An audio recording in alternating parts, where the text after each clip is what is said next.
Hey guys, and welcome to Tnashi's Movie Corner.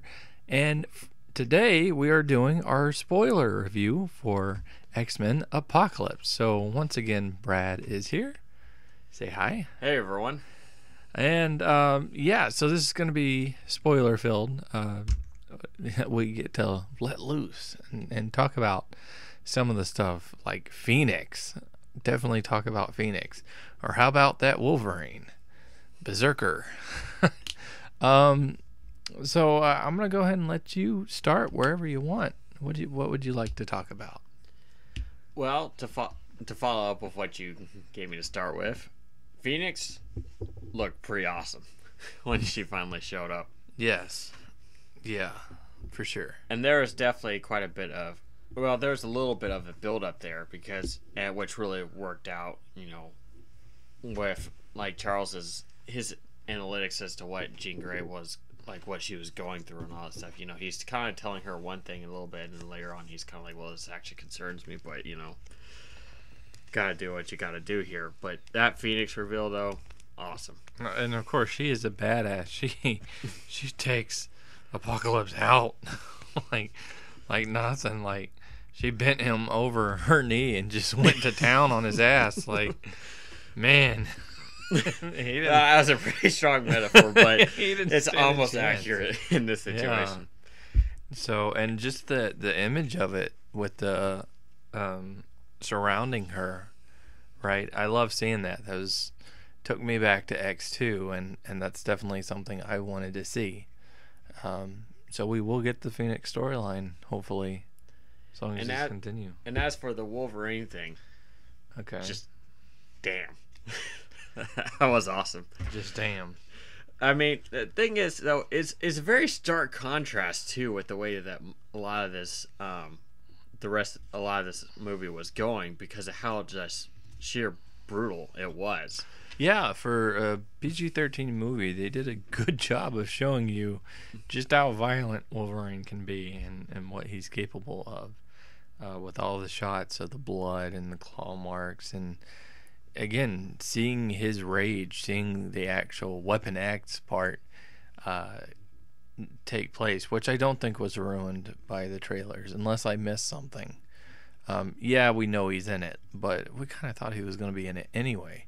But this showed all this action go with him, and then to see Jean connect with him and set him, I guess, on a path. Versus what he had. I thought that was really good. So, and then of course there was Scott's joke. Hope we never see that guy again. It's like he can sense. It's like, oh, that guy's gonna try to steal my girl later in my life. Yeah, it's gonna happen. I just know it. Right. Definitely thought that was good. And again, the gear and everything that he was wearing. Call back to the comics. I liked it. I liked it quite a bit. Thought it was really well done. I will say, though, as far as what they did with Magneto in this movie, I don't, like, from the other sources, I don't really have a whole lot of backstory on Magneto. We only got like his later interpretation where he's kind of like his own version of Hitler or whatever. I think what was really great about this one, though, is that he actually tries to live peacefully. He just tries to give up what he was, crusading for. Say, is like, well, maybe things will work out. Maybe Charles was right. He settles down. He has this nice little family in the middle of nowhere and has a regular job, But then it all comes crashing down on him. Mm-hmm. And you get that real emotional drive. He said, I tried to do this, and then he even tried to give himself up. Yep. Because he's like, well, I'll just try to do this, but then he loses everything, and he's like, why? I was like, I gave up on this stuff. I tried to just be a normal guy. Why did this happen? And if this is the way it's going to be, then I'm going to fight back against it. I guess I have actually 3 questions on that. Because when we see his daughter, and forgive me, I forget the name, but when we see her use her powers, and for the first time, I would guess, right? At least definitely in front of them. She uses her powers, and it is messing with these birds that are flying around. Like, I'm not sure what the extent of her powers were supposed to be. I think her powers is that she kind of has this influence over animals. Yeah. Because in an earlier scene, we see her like with deer and stuff like that. And if anybody knows about deer, they don't really like go up to people too often. I don't know. There are some extreme rare cases, but I think the idea was that she's kind of just lightly touching into this power. Maybe. And then when her emotions peak, it kind of becomes uncontrollable, and that's the reason it's affecting these birds in that way. Yeah, possibly. The second thing that goes with that is she gets killed by an arrow, right? Yes. An arrow that goes through her and to the wife. Actually, I didn't catch what happened with the wife. The wife dies too. Okay. So I don't know that I buy that. I don't know. I mean, to be fair, I'm not an expert in archery. I mean, I did it for a very brief amount of time, but I don't think, especially because it's not like it was fully drawn back and focused on where it was supposed to hit. So I don't see how it could have been shot by mistake and gone through both. See, I didn't even catch that. So that was kind of my question. Is like I didn't actually know what happened to the wife. Yeah. And the third thing, which has nothing really to do with this, it's just that in Days of Future Past, it was set up that obviously we had Quicksilver, but then we had Wanda. Question is, will we see Wanda in the future? Because we're seeing more Quicksilver now. So I don't know. Yeah, and I ended up asking that question myself because, as you said, we saw like when you had that household where Quicksilver's in, it's him, the mother, and it's that little girl. Yeah. That's there. And I thought for sure that was Wanda. Yeah. Except he says, Magneto laughed before he was even born. Right. So that's obviously very unlikely. Magneto just wants that booty call, so that's how that. We don't actually know what that deal was. But we've seen this play out. That's what that was. So, yep. I don't know. I'm just. It's curious to me. I wonder if we are going to see her, in the future or not. And with Quicksilver, let's talk about his scene. That was, well, he has multiple scenes, but yeah, that was definitely some stuff. He definitely has two that really shine. Did you know at first what was happening? Because when it was showcasing and it was like freezing and you see this bee, I was like, what the heck? I didn't realize that's what they were doing up until that bee. And then I was like, oh, I think we all kind of had a similar thing when we were watching this movie. Yeah. But you could tell, like, everybody knew what was about to happen next. And everybody was like, yeah. They're cheering and clapping and all that stuff. Because his little Quicksilver time moments are just, they're incredibly funny for one. Yeah. They were pretty good. But with that, we got the death of Havoc and Scott's ordeal, or at least it seems like he died, right? Because they said he was the closest to the blast, and Quicksilver's like, I got everybody. So if he missed him, and he was the closest one to it, I don't know where you go with from there. But regarding this, I do wish that they had devoted just a tad bit more time to between Havoc and his younger brother here, just to build up on that just a little bit more. But I will say that as far as Havoc's character goes himself, it does seem like he actually matured a lot almost between Yeah. First Class and this movie. I'd say this, like, I liked him in this. I liked that they brought him back. I liked his interactions with Scott. The thing I do wish is that he was in a little bit more of Days of Future Past, because he was in First Class, and that would have pulled at you a little bit more if we had seen him all the way up to this point, you know, versus just being in one, not being in the second one really, and then being in the third for the amount of time he was. So I don't know, that definitely could have played out a little bit better. And it was kind of odd because it went tonally from humor to sad, like, really quick. But other than that, Quicksilver had that scene, and then he had the scene where he was fighting Apocalypse, which is something people probably would have expected, honestly, because if he didn't fight Apocalypse after how much of a badass he kind of is, like how quick he can move and everything, you would be like, well, couldn't he just pop in there and boom, boom, boom, and that be it? And they actually addressed that a little bit. That's actually part of the thing. Usually a repetition will actually get old after a while, but people reacted the same way to this fight as they did to the previous scene, and as they did to the scene, in Future Past. But it's the same kind of reaction. It has that same enjoyability factor to it. Yeah. He starts kicking some serious ass there for a while. Yeah, he does. So let's go into the Four Horsemen. We addressed a little bit on Magneto. He's obviously the one that gets the most screen time, and I think he's the core of the movie there. He has so much going on with him. But when it comes to Storm gets a little bit. We see at the beginning, she gets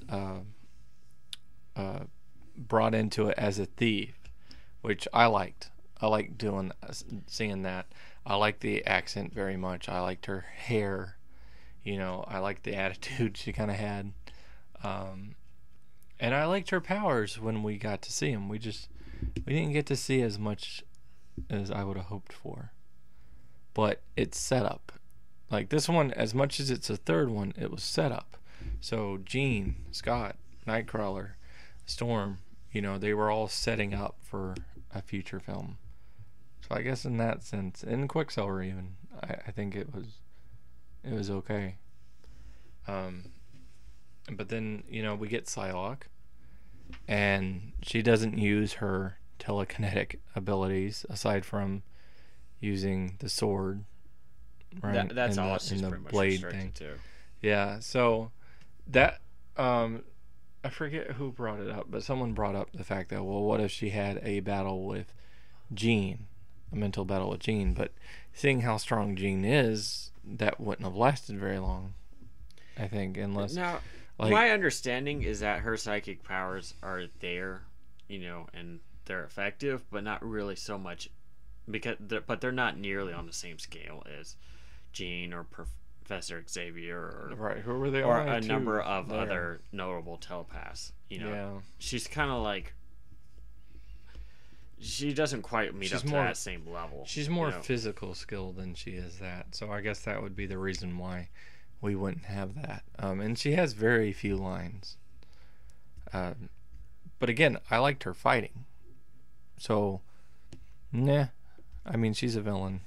She also, unfortunately, has she really doesn't have a whole lot of build up into what she is as a character per se, and what she actually values, what her real motivations are, or any of that kind of thing.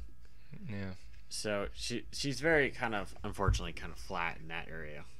A little bit, but then of course that gets us into Angel, who, yeah, I think we touched base on this in the last review, but he is he's not as interesting as his X3 counterpart. He's not as interesting. He doesn't seem as powerful. He's not blue, which is, I guess, fine. I don't have to have him blue like he was, but and I knew that from the trailer that he wouldn't be. But he did have a cameo when he first shows up in the ring. He took out the Blob. That was the first opponent. Well, not his first opponent. That's the first one we see is the Blob that got taken down by him. And I don't know how they got him out of the ring. I don't even remember how they got him out of the ring. But then Nightcrawler, of course, came in. So that was cool. It was cool to see that. They more or less, though, kind of imply that he's powerful without giving you a whole lot to base that on. Yeah, that's the thing. Because they're like, oh, he actually won all these fights, and now he beat the Blob, and he's like this. And he's using his wings as weapons, but without being metal, I don't actually know how effective that'd be, you know? I don't know. I tell you what. I'm going to go, and I'm going to find some... We're gonna make a wing. I'm gonna make a wing out of something.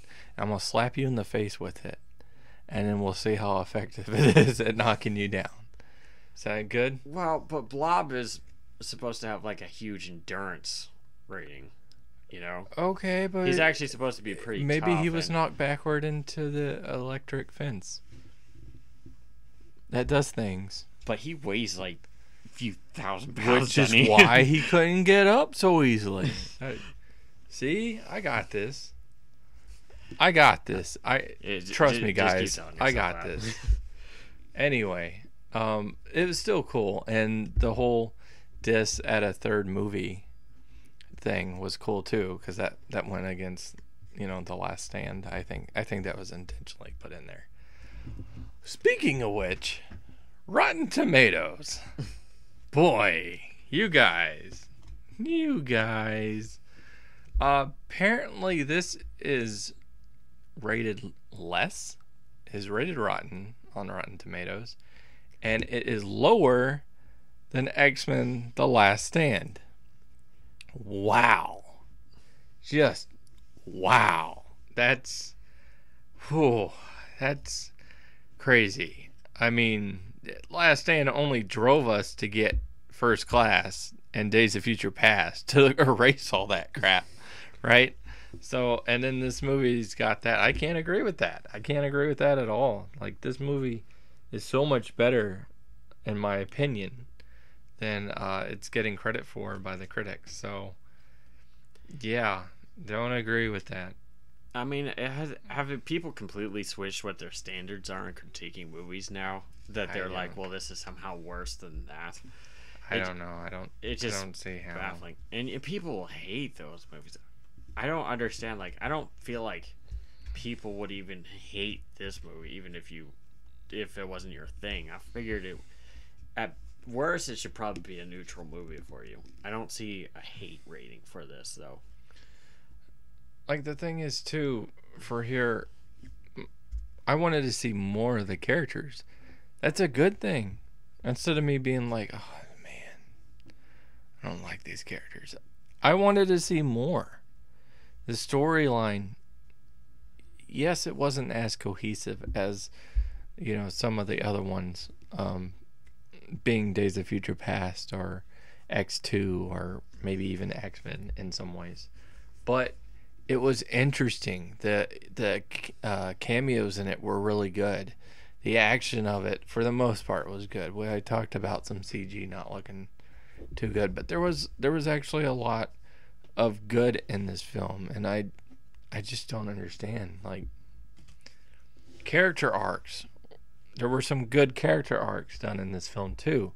Again, going back to the cameos, the Easter eggs and everything, when you get to see Weapon X, when you get to see Phoenix, when you get the ending credit scene with Essex, which is Mr. Sinister, which goes into a whole nother storyline and villain that I hope to see play out. Like, how on earth can this, and in my opinion, how on earth could this possibly be worse than The Last Stand? That's mind-boggling to me. It should not be that. I mean, putting it in the ranking, in the running of films, for me, it's probably like number 3. And again, I'm not as big on First Class, admittedly, as other people are. I have a few issues with that. But there's so many enjoyable X-Men movies, and then there's The Last Stand. And the only thing I said about it is there's moments in The Last Stand that work, like Beast. And in the sense of the series, it works because, you have to have it in order to get Days of Future Past to really make sense. But this movie's good. Like, whether you think it's great, whether you think it's amazing, that's up to you. But I definitely think this movie's at least good. And The Last Stand was not. So, Fair enough. I don't know. How about before we get into some of the other things, like the themes that we have here, let's talk about a couple things that we'll admit could have probably used some work. Like, as I think I touched base on this a little bit in the last review. For me, Apocalypse was never all that interesting as part of the X-Men saga. So I'll admit that going into that, I didn't have quite as much interest in that aspect for X-Men. Getting to this thing, though, Apocalypse, I like when they introduced him at first, and he's not really sure what the world has become, since he's been gone. And he's more or less finding this out, and he's talking to Storm, and he's realizing that mutants are now, now more present than they were in the past, and he feels like, they just don't know what to do, and he's like, well, I can do this. And he starts persuading people along that line. It's like, well, together we can actually, we can fix this situation, we can change the world, and he's more or less persuading them like that, And then when he's talking to Magneto, and he's kind of playing on his past, he's like, you're afraid of this place because of what it means to you and all this stuff, and he's trying to get Magneto to break free of his mental shackles. Actually, going into that, I'm glad that he didn't mind control. I'm glad that he convinced them. Yes, very much so. Because I wouldn't have been as bummed out as other people if he did do mind control. I've seen him do it before.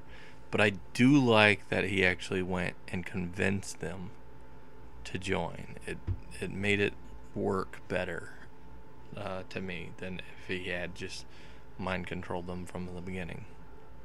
So I thought that was good. And I thought his actual motive was kind of like what we've seen with Magneto's motive. In a way, he's like, look, we're gonna I've seen where you've gone, where everything's gone, and I'm gonna bring it crumbling down, and I'm gonna take out the weak. It's gonna be survival of the fittest. And it makes sense for him to feel that way. So, I enjoyed that, and I enjoyed Oscar Isaac's performance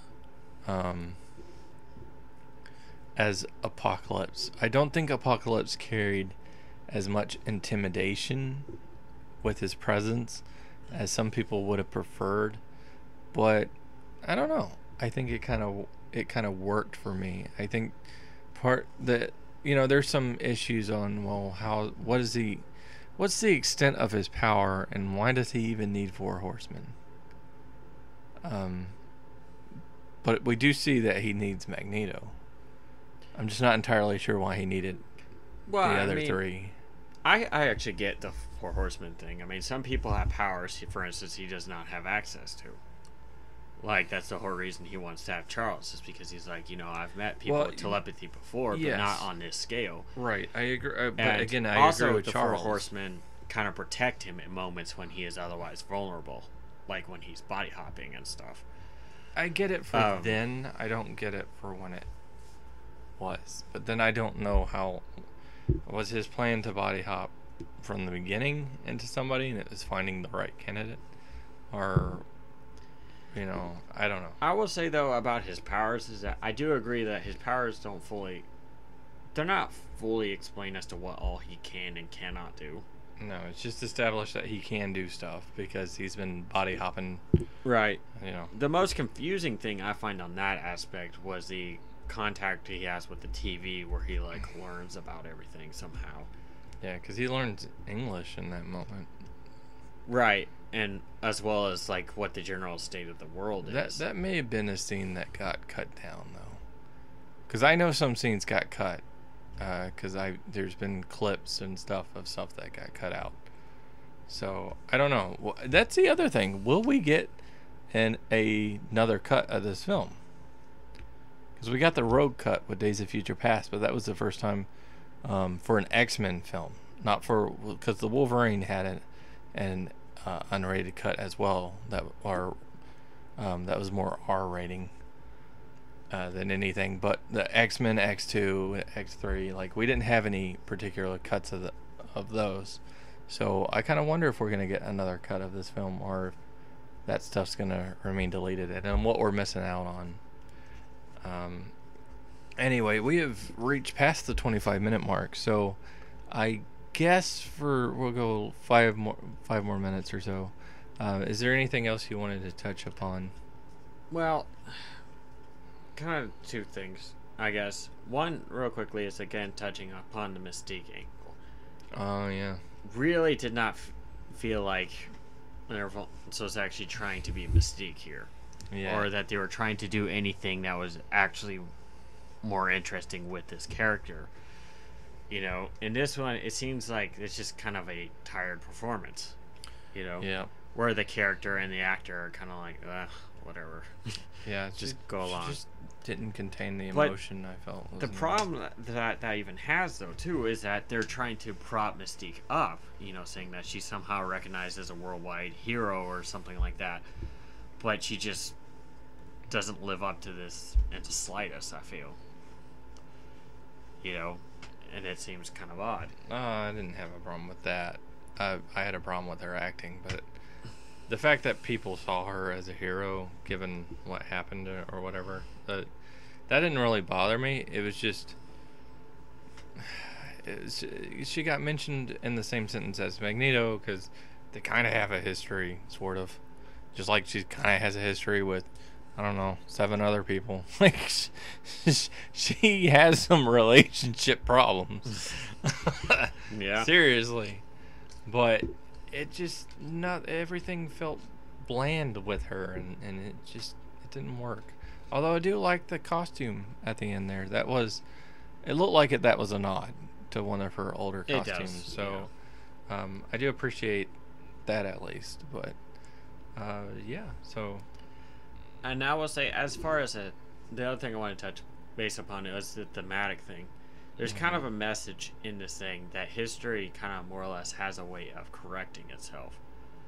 Because the whole point in, you know, Days of Future Past was to kind of, you know, prevent that terrible future from happening. So certain things have changed. And there's even a thing in here where they're talking about how there's a relative quiet regarding, you know, between humans and mutants. Right. To where even though both sides didn't entirely get along, there wasn't as much, well, as they put it, there wasn't really a war. But then, you know, you kind of get to this point where people are starting to go back onto their original paths. And, you know, an issue that was thought to have been settled is now being raised again, which is supposed to pretty much put the world back on track to the conflicts that are going to come up between humans and mutants again. Which is what? What do you mean, which is what? I mean, what are you talking about? What's the issue? How does it get brought back? Well, because they brought up on a news thing regarding the whole incident with Apocalypse, you know, because Apocalypse took out the entire world's nuclear arsenal, and, you know, between him and his horsemen, they almost ravaged everything. And so now people are starting to fear mutants again, because it's like, well, mutants are kind of like, you know, the next super weapons, you know, which is a lot of what that call was in the original X-Men movie was like, are mutants dangerous? Because they have powers that you can't really anticipate, that you can't really protect yourself against. Right. Through traditional means, so we need a new method for controlling these people. Right. That's true. That's, I mean, but that was bound to be a ongoing issue, because it's always been an ongoing issue within the X-Men world. There's Right. never been really a point of peace, so that's just kind of one of those Of course, things. that's their whole that's their whole thing. But anyway, so yeah, I think that about does it. About does it for me anyway. I really don't have much more to say on it. There's some issues I'll be talking about later about possible movies coming up, especially with Wolverine or what have you. It was nice to see Hugh Jackman back yet again and then an X-Men film before his last one that he'll be doing. So, but we'll get into that. But yeah, I really enjoyed it, and you did enjoy it. So yeah, it was a good movie all around. So anyway, I'm gonna let you finish this off. So go ahead and say your last piece real quick, and we'll say goodbye. Okay, so overall, I think that everybody should go see this movie. You know, honestly, it's pretty good. It retains some of what, you know, you really like about the X-Men. It introduces some new elements here, and, you know, you get some really great times with some of this humor and, you know, just the depths of this film. So overall, it may not, for me at least, it's not quite the same as Future Past was, but definitely a great movie worth seeing. I think there should be one of those epic rap battles with X-Men. I think there should be. There should be. Yeah. X-Men versus Apocalypse. Begun. Like, I don't know why. I think that would work out pretty well. But anyway, yeah, so hopefully you guys enjoyed this vid. Thank you so much for watching. Click that like button, share, subscribe to my channel, and watch my other vids. I do appreciate it. And until next time. Peace.